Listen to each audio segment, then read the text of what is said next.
ఇంత ఏమీ అవసరం లేదు. మీకు ఏ రోగమన్నా ఉన్ని డజంట్ మ్యాటర్. మీరు ఈ 5 సిరిధాన్యాల్ని 2 రోజులకు ఒకసారి మార్చి భోజనం చేయండి. అంటే 2 రోజులు అరికలు తినాలి, 2 రోజులు సామెలు తినాలి, 2 రోజులు ఊదులు తినాలి, 2 రోజులు అండుకొర్రలు, 2 రోజులు కొర్రలు, మళ్ళా సైకిల్. అలాగే కషాయాలు. ఈ రోగనిరోధక శక్తి మీకు కావాలంటే ఈ వ్యాక్సిన్లు ఇవి అవి ఏం పనిచేయవు, ఏమీ పనిచేయవు. మీకు పనిచేసేది ఈ 7 కషాయాలు చెప్తాను, పుస్తకంలో రాశారు. గరిక, తులసి, తిప్పతీగ, బిల్వం, కానుగ, వేప, రావి. ఈ 7 ఆకుల కషాయాల్ని 4 రోజులు, గరిక 4 రోజులు, తిప్పతీగ 4 రోజులు, తులసి 4 రోజులు, బిల్వం 4 రోజులు, కానుగ 4 రోజులు, 4 రోజులు వేప, 4 రోజులు రావి కషాయాలు తాగితే మీకు 2 సంవత్సరాలు డెంగ్యూ రాదు, పంగు రాదు, H5 రాదు, N1 రాదు, పంగు, జింక, పుంక, నీఫా, గీఫా, ఈ రోగాలన్నీ మీ దగ్గరికి రానే రావు, గ్యారంటీ. దీనికి ఏమైనా ఖర్చు పెట్టాలా మీరు?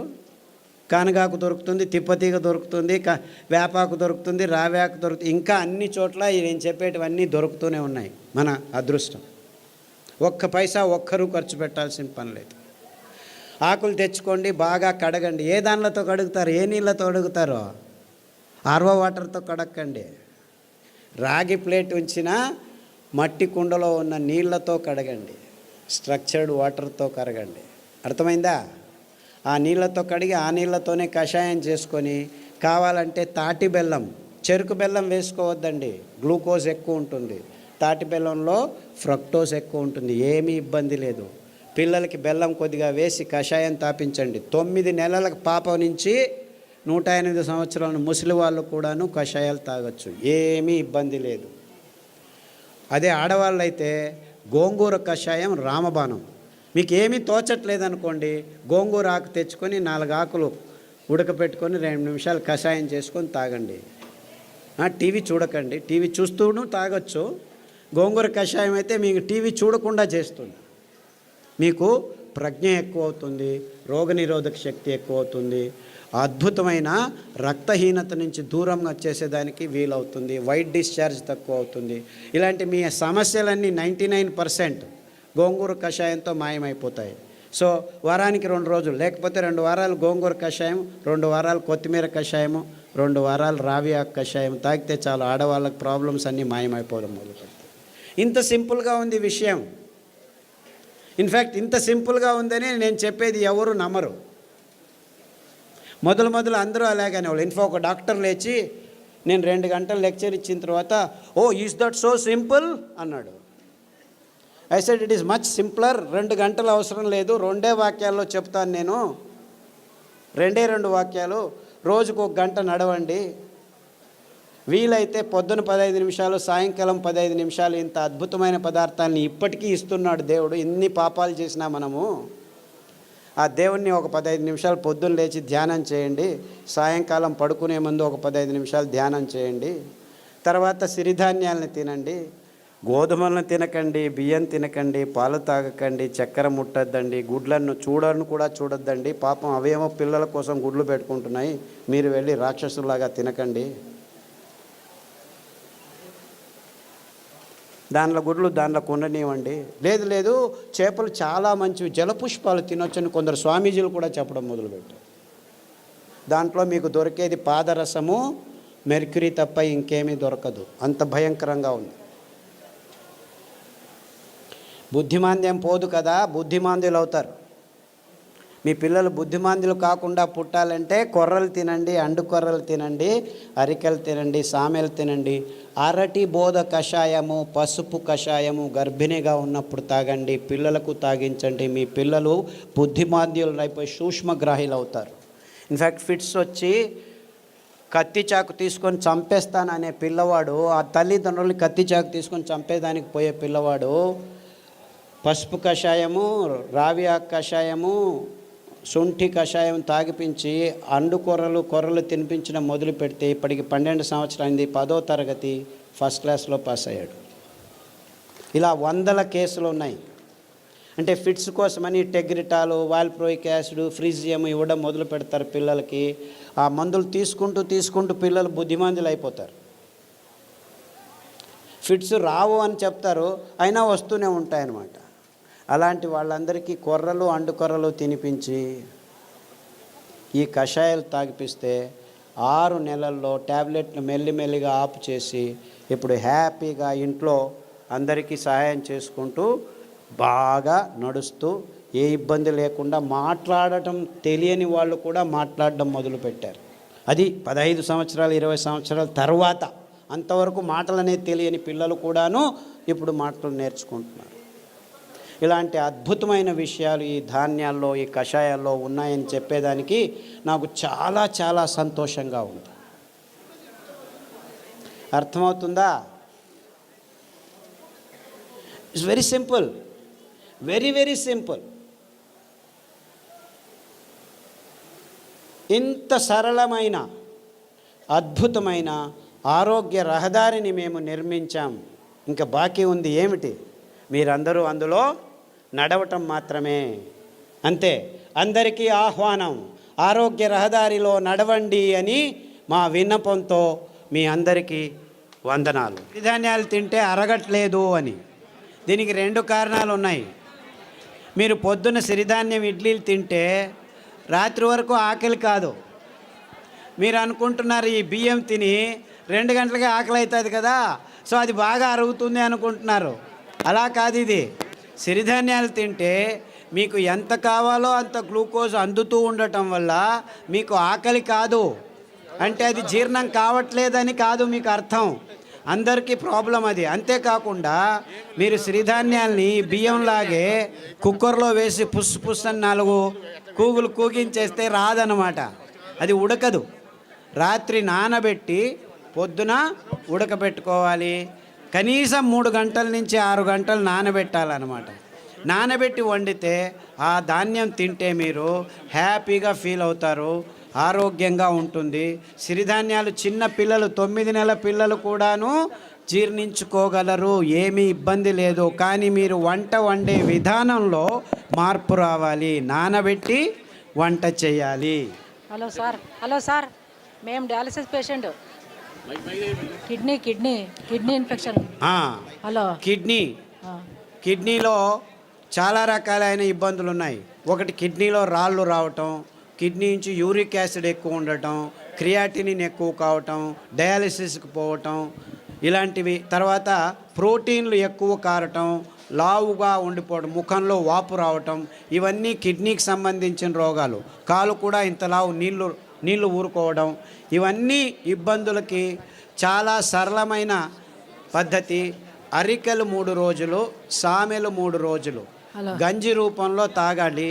మార్చి 9 వారాల్లోనే మీకు ఈ ప్రాబ్లమ్స్ అన్నీ బాగవుతాయి. దానికి తోడు రణపాల ఆకు, పునర్నవ ఆకు, కొత్తిమీర ఆకు కషాయం వారం మార్చి తీసుకుంటే 9 వారాల్లో మీకు అంతా బాగవుతుంది. వీక్లో డయాలసిస్ 2 టైమ్స్ తగ్గిపోతూ వస్తుందమ్మా. ఇన్ఫ్యాక్ట్ చాలామంది డయాలసిస్ చేసుకున్న వాళ్ళు 1 సంవత్సరంలో డయాలసిస్ నుంచి దూరం కావచ్చు.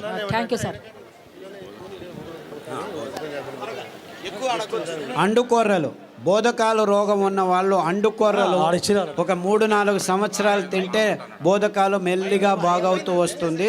దానికి తోడు జామ ఆకు కషాయం, రావి ఆకు కషాయం, సాదాపాకు ఆకు కషాయం తాగాలి.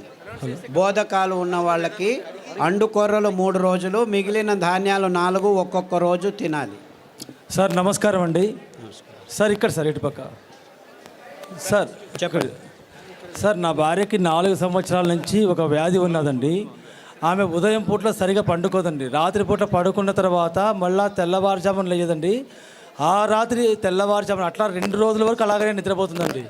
లేస్తే తల తిరిగి వెంటనే మళ్ళీ కింద పడిపోతుందండి. ఈవెన్ పక్కన ఉన్న బాత్రూమ్ దగ్గర నుంచి మంచం దగ్గర రావడానికి కానీ తను నడిచే శక్తి లేక చిన్నపిల్లలాగా దొగ్గాడుకుంటూ వచ్చి మంచం మీద పడుకుంటుందండి. లేస్తే మళ్ళీ ఫుల్గా యాక్టివ్గా ఉంటుందండి. ఇది ఎందుకనేది అర్థం కాలేదండి. దీనికి వెర్రి నువ్వుల నూనె 2 వారాలు, నువ్వుల నూనె 2 వారాలు, ఉదయం లేచిన వెంటనే పడిగడుపున తాగించాలి. దానికి తోడు మారేడు ఆకుల కషాయం, బిల్వపత్రం కషాయం అంటారు. మారేడు బిల్వం రెండు ఒకటే. గరిక కషాయం, పసుపు కషాయం, సాదాపాకు కషాయం వారం వారం మార్చి తాగించండి. అండుకొర్రలు 3 రోజులు, మిగిలిన ధాన్యం ఒక్కొక్క రోజు. ఇలా తినిపిస్తే 6 వారాల్లోనే తేడా కనిపిస్తుంది. 6 weeks all that it takes. 6 నెలల్లో పూర్తిగా బాగవుతుంది. రక్తపు క్యాన్సరు, గర్భకోశం క్యాన్సరు, మెదడు క్యాన్సరు, ఎముకల క్యాన్సరు, ఇలా 14 రకాల క్యాన్సర్లు పుస్తకంలో పట్టీలో రాశారు. దాంట్లో ఉన్న ఆహారం, కషాయాలు వాడితే 6 వారాల్లోనే తేడా రావటం జరుగుతుంది. 6 నెలల్లో చాలా మటుకు మీకు గుణముఖులు అవుతారు. సార్ నాకు ఒట్టిగో డిజినెస్, తల తిరగడం, మళ్ళీ ఇది ఒకటి ఉంది సార్. ఇది బ్రెయిన్ కొంచెం. సాదాపాకు కషాయము, పసుపు కషాయము, అరటి బోధ కషాయము. తర్వాత ఈ వర్టిగో ఉన్నవాళ్ళు చాలామందికి ఈ తంబాకు అంటే పొగాకు, సిగరెట్లు కానీ ఈ లోపల నోట్లో పెట్టుకోవడం కానీ అలవాటు ఉన్న వాళ్ళకి ఈ వర్టిగో ఎక్కువగా ఉంటుంది. అంటే మీరు దాని నుంచి బయటపడాలంటే చేయాల్సింది కానుగ ఆకు కషాయం, చమురు ఆకు కషాయం, రావి ఆకు కషాయం. ఈ 3 కషాయాలని మార్చి తాగాలి. అరికలు, సామెలు ఎక్కువగా తినాలి. సార్ నమస్కారం sir. Prostate cancer, lung cancer. ఇప్పుడు ఏమైందంటే లంగ్లో క్యాన్సర్ వచ్చింది, రేడియోథెరపీ, కీమోథెరపీ తీసుకుంటారు, అక్కడికి ఆగదు, ప్రోస్టేట్కి వస్తుంది. ప్రోస్టేట్కి తీసుకుంటే ఎముకలకు వస్తుంది. అంటే ఇది క్యాన్సరు ఇక్కడుంది, అక్కడుంది అని కాదు.